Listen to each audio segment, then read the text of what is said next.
Hey everybody, welcome to another Tanks replay. This one's in the IS-3 on Hidden Village, and I'm platooned up with Ren Zero and Serb still. Now, here they're running light tanks. They were trying to get their light tank missions done. I was trying to get the heavy tank. I think it's Heavy Tank 7, the cap mission for the T-28 heavy tank concept. And it had been vexing me for quite a few weeks. In fact, I'd had several near misses where I only avoided capping out because of my own stupidity. I didn't notice I could get it until it was too late, or because my teammates insisted on being absolute fuckwits, basically, and killing things when it would have been easier to just cap out. Or in several cases because my teammates actually threw the game by leaving cap and eventually getting themselves killed.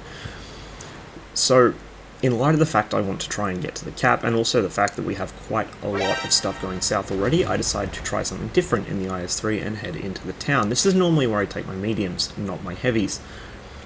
Unfortunately for Ren Zero, he runs into a very murderous crossfire there. He's got an FCM to his front, Type 62 Bulldog, Hellcat in back, and two T-71s firing from his side. He loses hit points almost instantly. Now I do cut across the open here. This is a bit risky, but I'm trying to get some supporting fire for him. There's no arty, so I don't have to worry about that at least, but unfortunately he gets taken down by one of the T-71s before I can do anything about it. The FCM is behind cover, probably behind a building.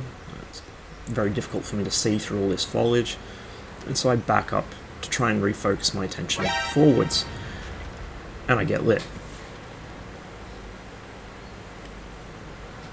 Looks like our mediums are hesitant to push into the northeast loop, which is a problem. It means the enemy are going to be able to use that position, or at least they should be able to use that position if they know that they should go to it. And here is the difference between a blue and a purple. I saw this and absolutely shit my pants. Not literally, but just about. Having 3 light tanks, including an autoloader, charge you like this is horrifying. I just completely lost the ability to think and started flipping out. Now, I did manage to get away with that with most of my hit points left, but I probably ended up losing a lot more than I really needed to because I panicked. And you can see I'm still panicking here because I'm thinking, oh shit, as soon as that T-71's reloaded, he's going to come back for another go. Not only that, but the enemy Tiger is pushing through B9 and will soon be on my right flank, able to shoot me in the side. I really need to deal with the Indian Panzer and the 3601 sooner rather than later. The Indian gets dealt with by the Cent, who's behind me. 3601's behind a hedgerow. He seems not to realise that he can fire through it. And so, he is my next target. With some contribution there from the Cent, down he goes. Things are looking a little more stable. I've still got a full health Tiger on my right flank, but it looks like he's already engaged with the T-28 Proto, so he's not my problem. And I move through to support the T-44 against the A-43 and his light tank support. Now the light tanks seem to have run back towards the enemy base, but I'm not going to be too reckless pushing around this corner. Terrible snapshot there from me.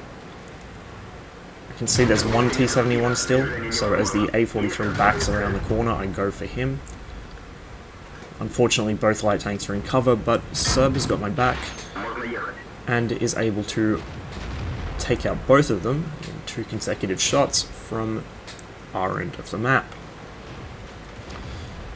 Meanwhile, the T-44 and the Cent move through to clear town, and looks like the South's going alright at the moment. It's a bit of a stalemate. I see a chance at the FCM and take it. He is the best player on the enemy team. The rest of their players are pretty much just not that good.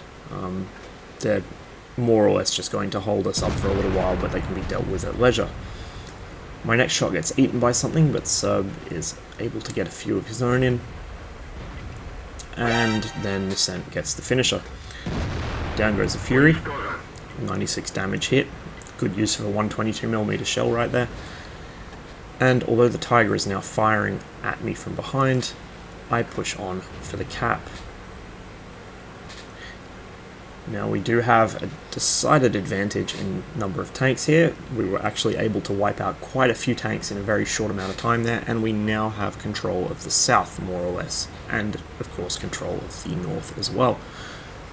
So it's looking like I'm not going to get my cap, but I decide to try for it anyway, and make a beeline for the enemy cap circle. There's a Rheinmetall Borsig chasing Serb. Now, if I really wanted to cap, I could have just pushed into it, but I'd rather help out a platoon mate.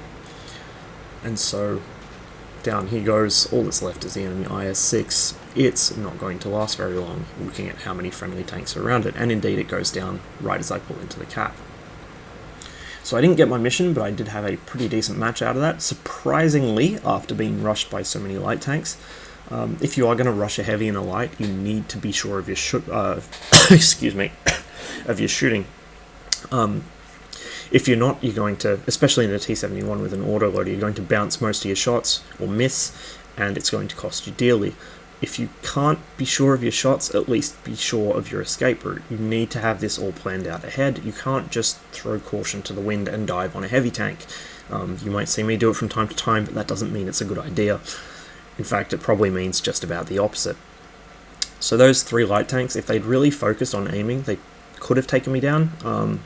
I think the main issue they ran into was the fact I was in an IS-3, which of course has the spaced and angled side armor that has a reputation for being completely bullshit.